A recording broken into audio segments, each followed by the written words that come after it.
오늘 하나님께서 우리에게 주신 말씀은 로마서 16장 13절에서 16절까지의 말씀만 보겠습니다.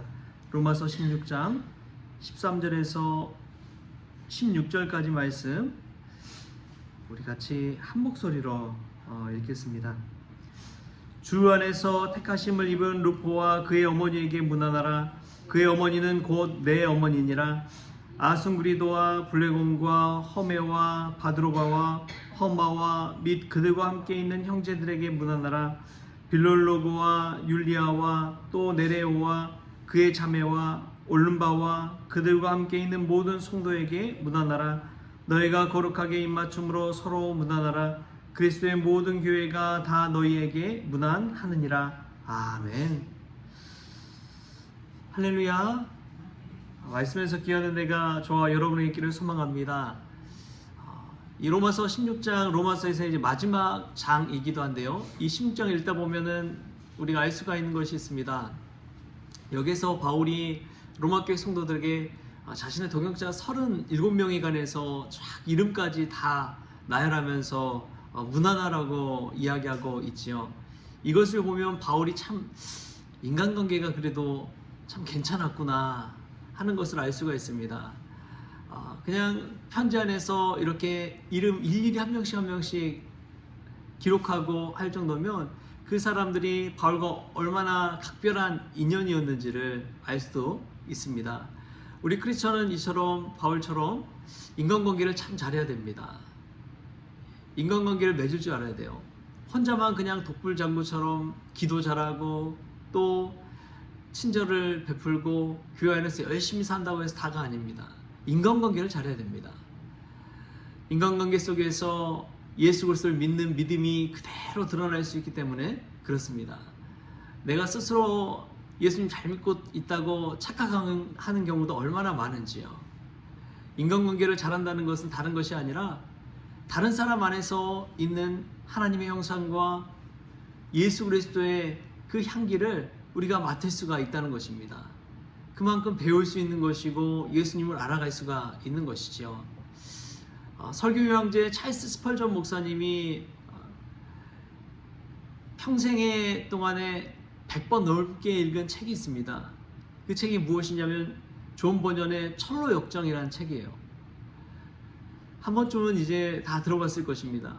근데 그 철로 역정에 보면은 크리스천이란 주인공이 나오는데 이 무거운 짐을 지고 멸망의 도시를 떠나 이 좁은 문을 향해 천국을 향해 나아가는 그 여정이 그려져 있습니다. 근데 그 여정을 자세히 들여다보면 다 누군가를 만나는 이야기예요. 고집이란 사람을 만나고 변덕쟁이란 사람을 만나고 전도자란 사람을 만나고 도움이란 사람을 만나고 그 만남에 관한 이야기가 쭉 써있는 것을 보게 됩니다. 그렇구나. 우리의 인생을 한번 돌아보십시오. 다 보면 누군가의 만남으로 점철되어 있다는 것을 알 수가 있습니다. 마치 점과 점이 연결돼서 하나의 선이 되고 선과 선이 만나서 하나의 면이 되고 1차원, 2차원, 3차원, 4차원 계속해서 나아가는 것처럼 이 사람과의 만남을 통해서 우리의 인생도 이어져 가는구나 라는 것을 깨닫습니다. 그런데 그 방향성이 참 중요한 것 같아요. 예수 그리스도를 향한 그 방향성, 좁은 문을 향한 그 방향성 속에서 만나는 많은 이들을 통해 이 바울이 겪었던 것을 한번 생각해 보십시오. 우리도 그 길을 똑같이 걸어가고 있는 거예요. 예수님 믿는다고 좋은 일만 있습니까? 그렇지 않습니다. 크리스천이라는 사람도 보면 절망의 구렁에 빠져서 허우적대기도 하고요. 늘 무거운 짐을 지고 가다가 세상 현자라는 사람을 만나서 법적으로 도덕적으로 착하게만 살면 구원받는 것처럼 착각하기도 합니다. 우리에게는 예수 그리스도의 보혈 십자가만을 의지할 때 구원받는 줄 믿습니다. 세상 사람들은 미련하다고 질타할 수 있어요.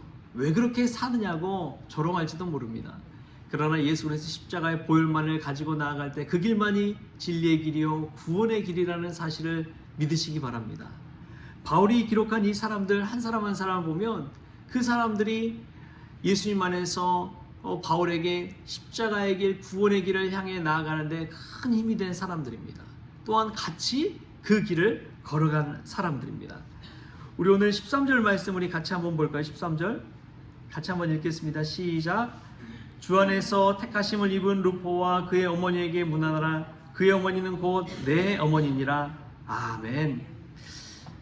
여러분, 여기서 이제 루포가 나오고 그의 어머니가 나옵니다. 근데 여기에 대해서 이제 신학자들은 이야기하는데, 이 사람들이 누구냐? 이 마가복음 15장 21절에 보면은 그에 대한 단서를 찾을 수가 있어요. 제가 한번 읽어드리겠습니다. 마가복음 15장 21절인데요. 마침 알렉산더와 루포의 아버지인 구레네 사람 시몬이 시골로부터 와서 지나가는데 그들이 그를 억지로 같이 가게 하여 예수의 십자가를 지우고 예수를 끌고 골고다라는 곳에 이르러. 아멘. 여러분, 여기서 보면은 알렉산더와 루포의 아버지인 구레네 사람 시몬, 예수의 십자가를 중간에 졌던 사람이 구레네 시몬이잖아요. 그 시몬의 아들이 알렉산더와 루포였다는 것입니다. 여기서 이제 나오는 이 루포가 그 구레네 시몬의 아들 루포라고 신학자들은 이야기를 합니다. 그 아버지 구레네 시몬의 예수님의 십자가 지시는 그 사건이 맞닿아서 이 루포도 크리스천이 되었다는 거예요. 아버지의 뒤를 따라서 예수님의 십자가를 지는 그러한 삶을 살게 되었다는 것입니다. 그리고 바울이 얼마나 또 사람 됨됨이가 좋았는지를 알 수가 있습니다. 뭐라고 이야기하느냐? 그의 어머니에게 문안하라. 그의 어머니는 곧 내 어머니니라. 구레네 시몬의 아내이고 알렉산더 루포의 어머니인 그 어머니가 자신의 어머니라고 고백하고 있습니다. 이 말은 다른 말로 하면 어떤 말인지 아십니까? 바울이 그분의 아들이 되었다는 것을 말합니다. 바울 스스로가 아들이 되었다는 거예요. 바울이 인간관계를 어떻게 맺었는지를 알 수가 있습니다. 여러분, 교회 안에서도 보면요, 믿음의 어머니 될 만한 분들이 계세요. 내가 믿음의 아들로 삼을 만한 분들이 있습니다. 여러분, 한번 찬찬히 보십시오.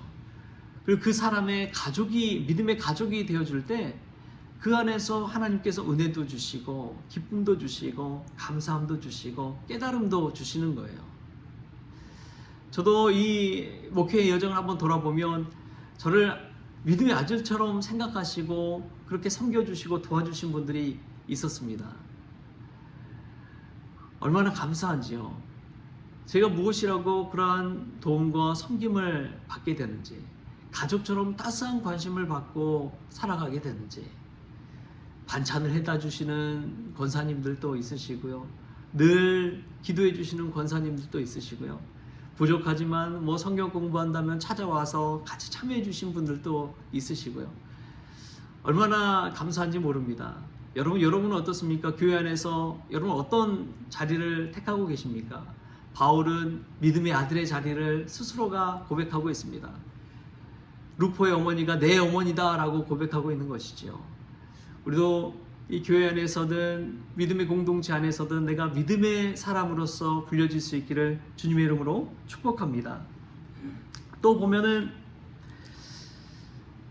16절 말씀에 이런 말씀이 나옵니다. 우리 16절 말씀도 같이 한번 읽어볼까요? 로마서 16장 16절 시작. 너희가 거룩하게 입맞춤으로 서로 문안하라. 그리스도의 모든 교회가 다 너희에게 문안하느니라. 아멘. 서로 거룩한 입맞춤, 문안하며 관심을 갖고 사랑을 표현하라는 이야기지요. 그러면서 하는 이야기가 그리스도의 모든 교회가 다 너희에게 문안한다고 이야기합니다. 정말 그렇더라고요. 오늘 또 저는 이제 노예 목사님들 그 목사 중창단 모임을 이제 점심때 갈 텐데, 그냥 목사님들 만나는 것이 그냥 개인적인 만남이 아니더라고요. 교회 대 교회의 만남이더라고요. 목회자들이 다 한 사람 한 사람이 이 교회의 대표자거든요. 그래서 그분들과의 만남 속에서 보면, 이거는 그냥 1대1의 개인적인 만남이 아니라 교회 대 교회의 만남이구나 라는 것들을 깨달을 때가 있어요. 노예 모임을 가도 그렇고, 이런 목사님들의 모임, 공부 모임에 가서도 보면은 그렇습니다. 그래서 서로 교제하고 이야기하고 인사하고 기도해주고 그런 모습을 볼 때에, 하나님께서 그 목사님들을 통해서, 그 교회들을 통해서 은혜를 주시는구나 라는 것을 깨닫습니다. 목사님들 중에서도 보면은 이 지긋한 나이임에도 불구하고 되게 겸손하신 분들이 있어요. 제가 연배가 젊잖아요. 어떻게 보면 연소한 축입니다. 그래서 뭐 노예 안에서도 목사님들 중에 가장 이 젊은 축에 속한데, 근데도 보면은 이 목사님 하면서 이 되게 존경해주고 이 대우해주는 것이 남다른 분들이 계세요. 얼마나 또 연배도 있는데 겸손한지요. 그분들을 통해서 듣는 이야기가 정말 주옥과 같은 말씀들입니다. 목회 경험을 이 남들을 통해 들을 수 없는 말씀들을 해주는 거예요. 기도해 주시기도 하고 얼마나 감사한지요. 여러분, 혼자서 신앙생활하는 것 그게 꼭 나쁘다고 할 수는 없지만, 그럼에도 불구하고 예수님은 곁에 늘 12제자를 두시고 수많은 무리 속에서 말씀을 전했다는 것을 기억하십시오. 혼자서 잘난 맛에 신앙생활하는 것 그거 얼마 못 갑니다. 그리고 때로는 그게 내 스스로 교만해지고 오만해지는 자리에 앉게 되는 그런 배경이 될 수도 있어요. 그렇기 때문에 늘 옆에 있는 믿음의 사람들을 통해서 내 자신의 신앙생활을 점검하십시오. 누군가의 도움을 받는다는 것에서 너무 부끄러워하지 마십시오. 사람이 혼자 설 수 있다고 생각하는 것, 그것도 착각입니다. 절대 그럴 수 없어요. 바울이 스스로 그 많은 사역을 할 수 있었던 것도 아니었다는 것을 오늘 본문 말씀을 통해 우리가 알 수 있잖아요. 그런 것처럼 우리도 누군가가 도와줄 때 하나님께서 그 사람을 통해 나에게 도움을 주시는구나 고백하시고, 늘 자신을 겸손하게 여기시면서 누군가에게 또 도움이 될 수 있는 그러한 믿음의 인간관계, 크리스천으로서 아름다운 인간관계를 맺어갈 수 있는 저와 여러분 될 수 있기를 좋으신 예수님의 이름으로 축원합니다. 기도하겠습니다. 좋으신 하나님 감사합니다.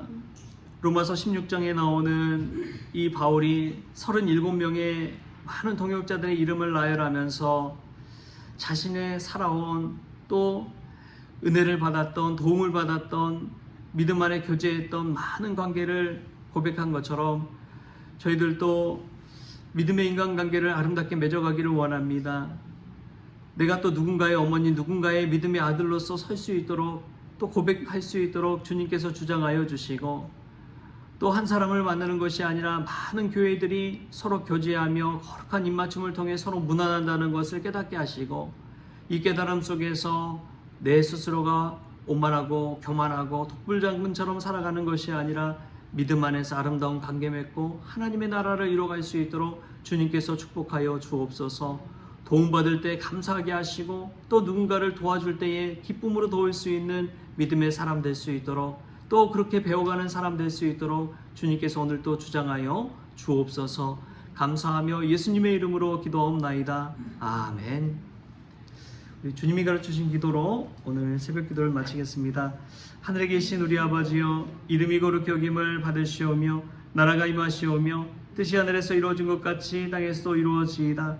오늘 우리에게 일용할 양식을 주시옵고, 우리가 우리에게 죄 지은 자를 사하여 준 것 같이 우리 죄를 사하여 주시옵고, 우리를 시험에 들게 하지 마시옵고 다만 악에서 구하시옵소서. 나라와 권세와 영광이 아버지께 영원히 있사옵나이다. 아멘.